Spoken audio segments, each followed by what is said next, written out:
視線搶要，口盡調氣，深呼吸，準備就緒。安永佳大戰門將就馬馬，上場35分鐘嘅階段啊！哇！大家都好緊張啊！靜靜地睇佢寫個12碼。呢邊咧就黃色戰衣就孟加拉嘅門神馬馬啦。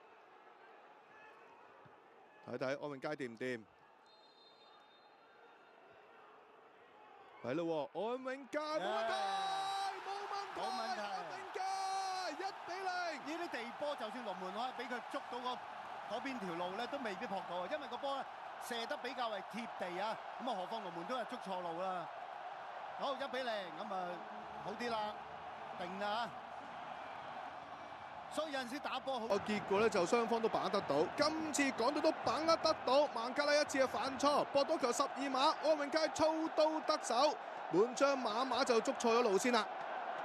放翻龍門嘅左下角地波啊，冇問題嘅，旋轉添啊，靚波好有信心，係又靚又入啊 ！OK 啊，頂得住壓力啊！